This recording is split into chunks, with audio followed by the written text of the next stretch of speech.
सभी को नमस्कार। आज हम पढ़ने जा रहे हैं हिंदी साहित्य में दादू दयाल। दादू दयाल है, उनका जन्म 1544 ईस्वी में 1603 ईस्वी में मृत्यु हुई। यानी 1544 में इनका जन्म और 1603 ईस्वी में इनकी मृत्यु हो गई थी। दादूपंथी लोग दादू दयाल जी का जन्म मानते हैं 1544। कहाँ? ये है अहमदाबाद, गुजरात में। इनकी जाति के संबंध में वैसे मतभेद है।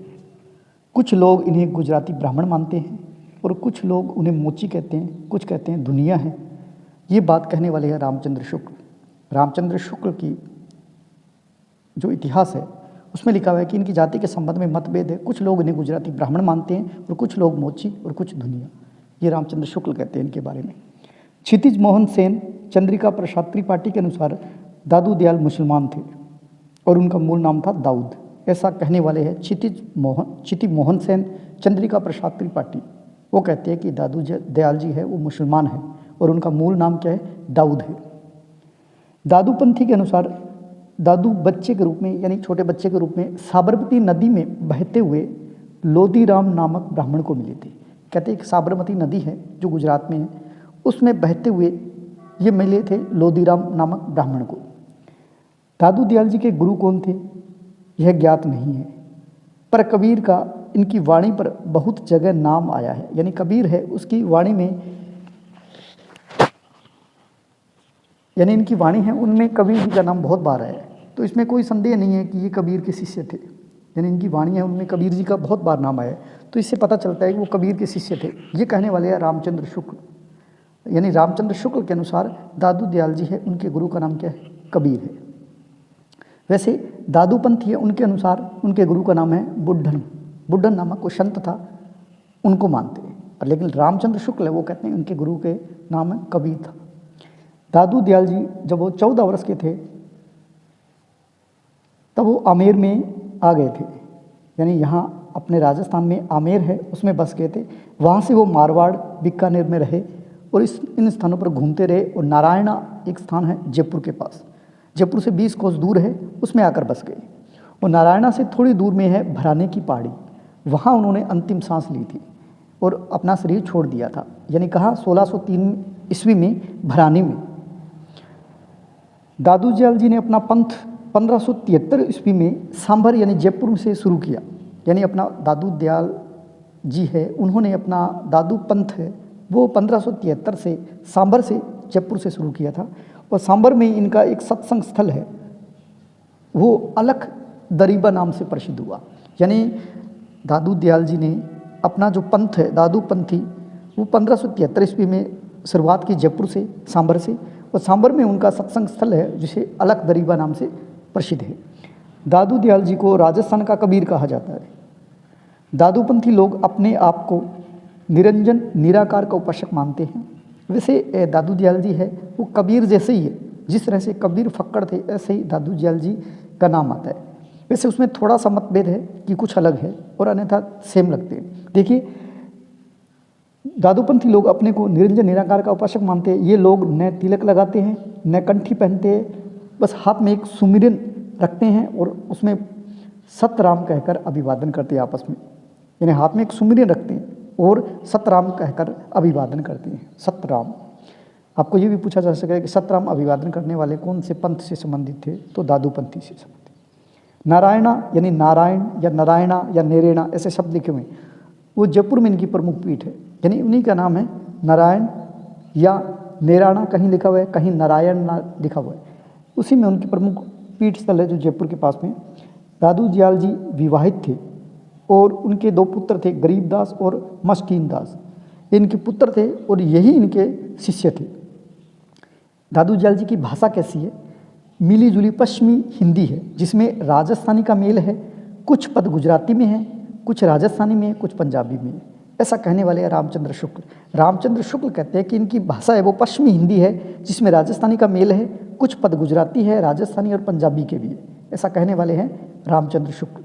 दादू दयाल जी है उनके 152 शिष्य हुए थे, जिनमें 52 जो शिष्य है वो प्रमुख थे और उन्हीं को 52 स्तंभ कहा जाता है। यानी टोटल शिष्य इनके थे 152, जिसमें से 52 शिष्य थे टोटल 152, उसमें से 52 शिष्य प्रमुख थे। उन प्रमुख जो 52 शिष्य है इन्हीं को 52 स्तंभ कहा जाता था। इनकी जो प्रमुख रचनाएं हैं वो 3 मानी जाती है। कौन कौन सी? एक है हरडे वाणी, दूसरी है अंगवधु, तीसरी है दादू दयाल। तो जो हरडे वाणी है वो उनके शिष्य संत दास और जगन्नाथ दास द्वारा उसको संकलित किया गया था, संकलन किया गया इनके द्वारा। यानी हरडे वाणी है, इसका संकलन संत दास और जगन्नाथ दास द्वारा किया गया। फिर है इनकी एक और रचना अंगवधु, उसका संकलन रजब द्वारा किया गया। उसके बाद में उनकी एक और रचना है दादू दयाल, उसका संकलन परशुराम चतुर्वेदी द्वारा किया गया। यानी दादू दयाल जी की 3 रचनाएं प्रमुख है, हरडे वाणी, अंगवधु और दादू दयाल। आपसे ये प्रश्न पूछा जा सकता है कि निम्न में से कौन सी रचना दादू दयाल जी की नहीं है? तो ये 3 नाम दिए होंगे। इनकी रचनाओं में देखिए मोस्ट इंपॉर्टेंट बात बनती है, जो रामचंद्र शुक्ल का इतिहास है उसमें लिखा हुआ है इनकी रचनाओं में अरबी फारसी के शब्द अधिक आए हैं और प्रेम तत्व की व्यंजना अधिक है। दादू की वाणी में यद्यपि उक्तियों का वह चमत्कार नहीं है जो कबीर की वाणी में मिलता है। ये देखिए, ये थोड़ा उसमें अलग हो गया कि दादू की वाणी में यद्यपि उक्तियों का वह चमत्कार नहीं है जो कबीर की वाणी में मिलता है। यानी कबीर का जो उक्तियों में चमत्कार है वैसा वर्णन इसमें नहीं है। कबीर के समान उन्होंने खंडन मंडन वाद विवाद से इन्हें रुचि नहीं थी। ये खंडन मंडन नहीं करते थे, वाद विवाद भी नहीं करते थे, उसमें उनकी रुचि नहीं थी, बल्कि कबीर के ने खंडन मंडन किया है। इनकी रचनाओं में ईश्वर की व्यापकता है, सद्गुरु की महिमा है, जाति पाति का निराकरण है, हिंदू मुस्लिम का अभेद है।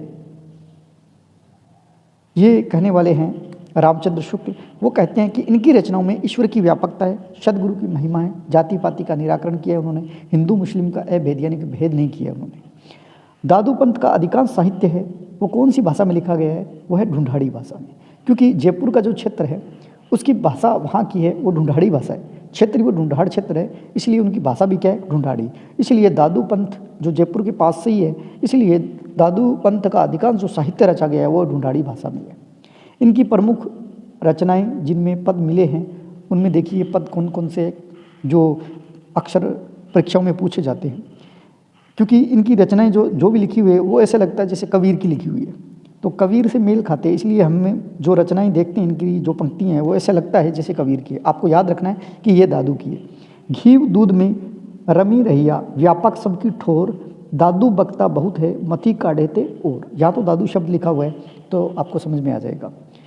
और देखिए, यह मसीत यह देहरा सदगुरु दिया दिखाए, भीतर सेवा बंदगी बाहर काहे जाई। ऐसा लग रहा है जैसे कबीर की ये रचना है, बल्कि ये रचना किसकी है? दादू दयाल जी की, क्योंकि मसीत और सदगुरु देहरा ऐसे शब्द कबीर जी लेते हैं, तो कबीर जी के समान इनकी भाषा है, तो थोड़ा ध्यान दीजिए। फिर एक और है, जब मन लागे राम सो तब अनंत काहे को जाई, दादू पानी लूण जूं ऐसे रहियो समाई। ये भी जो पंक्ति हैं ये भी दादू दयाल जी की है। तो दादू दयाल जी की मैंने 3 पंक्तियाँ लिखी है रामचंद्र शुक्ल के इतिहास से। घी दूध में रमी रहियो व्यापक सबकी ठोर, दादू बकता बहुत है मथी काढ़े थे और।